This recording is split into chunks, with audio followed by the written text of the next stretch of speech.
कहानी नीरू की है। पंजाब की नीरू की शादी दिल्ली के राहुल से होती है।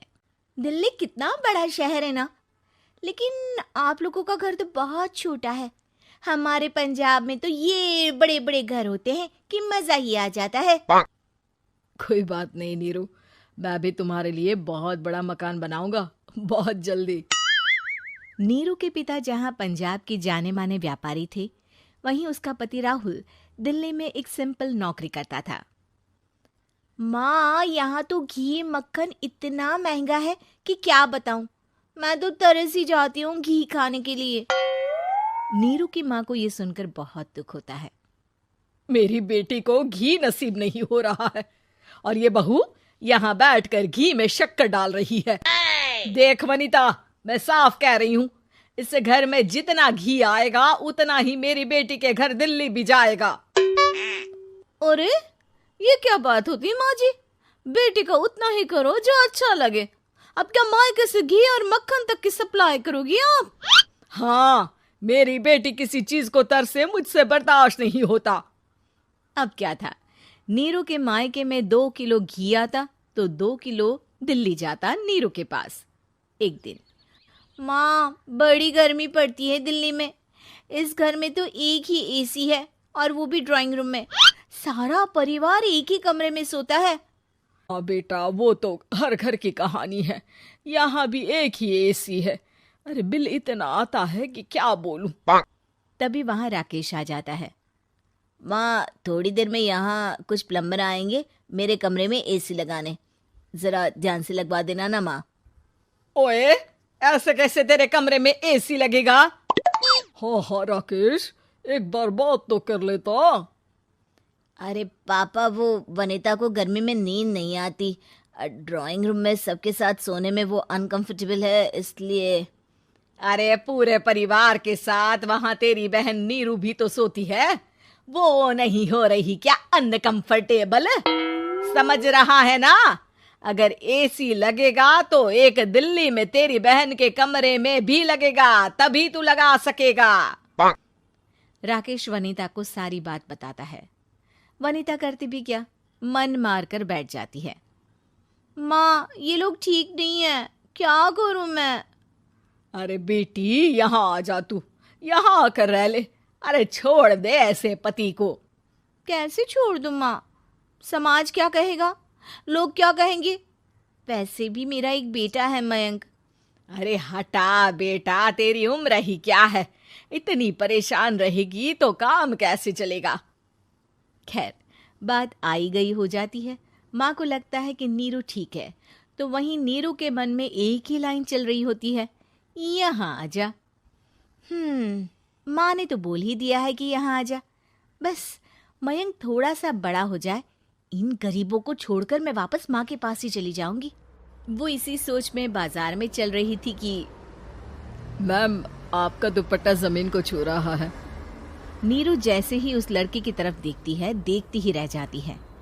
हाय रे, कितना सुंदर लड़का है ये। अब क्या हुआ? मैंने कहा आपका दुपट्टा। तो खुद ही उठाकर दे दो ना। लड़का समझ जाता है कि नीरू उस पर फिदा हो चुकी है। वो उससे उसका नंबर लेकर चला जाता है।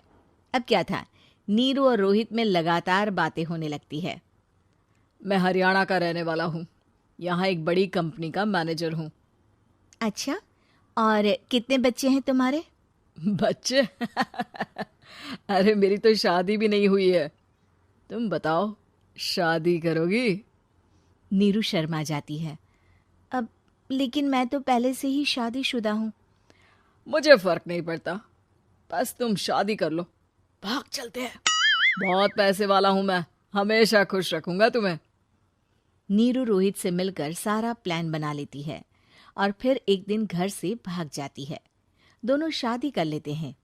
शादी के बाद, क्या बात है नीरू, तुम्हें परेशान सा देखता हूँ, सब ठीक तो है ना?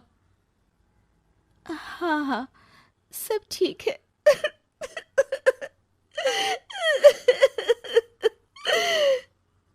ये कहते कहते ही वो रोने लगती है। अरे क्या हो गया, रो क्यों रही हो? मैंने तुमसे एक बात छुपाई है। और वही बात अब मुझे परेशान कर रही है। रोहित, मेरा एक बेटा भी है, उसका नाम मयंक है। क्या बात कर रही हो? ये तुमने मुझे पहले क्यों नहीं बताया?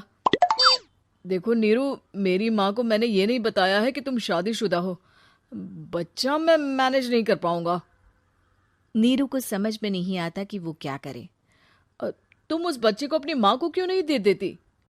नीरू चुपके से माँ को फोन करती है। माँ, क्या मयंक को तुम रख सकती हो? बेटा, मैं राकेश के साथ बात करती हूँ। आखिर घर का बेटा वही है, जो वो बोलेगा।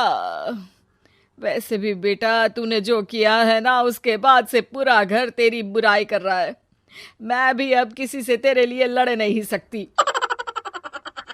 राकेश बेटा, नीरू ने तो जो किया बहुत ही बुरा किया, लेकिन मैं सोच रही थी कि क्यों ना मयंक को हम यहाँ ले आए।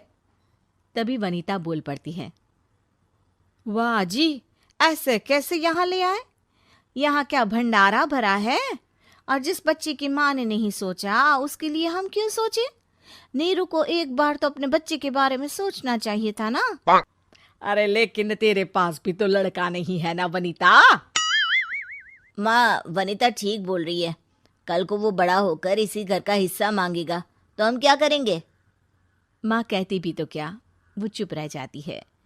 वहीं नीरू का पहला पति कहता है। माँ, अगर आज भी वो वापस आ जाए तो मैं उसे माफ कर दूंगा।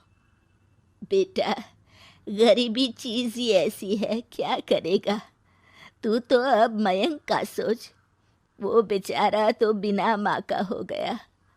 मयंक के खातिर तू दूसरी शादी कर ले बेटा।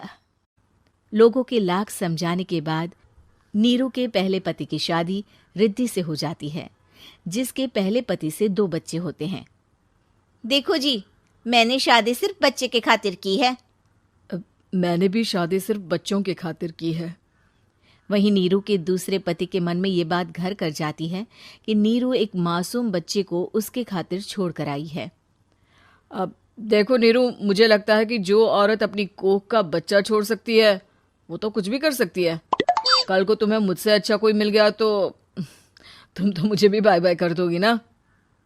नीरू को अब उसका दूसरा पति ताने देना शुरू कर देता है।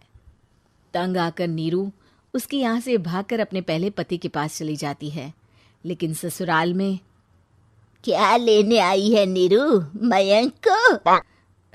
नहीं नहीं सासू माँ, मुझसे गलती हो गई, मुझे माफ कर दीजिए। नीरू, अब वक्त खत्म हो गया है, मेरी शादी हो चुकी है। तो छोड़ दो ना उसे, हमारा बच्चा है। मैं आपको अपनी माँ नहीं मानता, मेरी नहीं मान तो बात अच्छी है। नीरू मयंक की बात सुनकर समझ जाती है कि उसके पास अब ना आसमान रहा ना ही जमीन।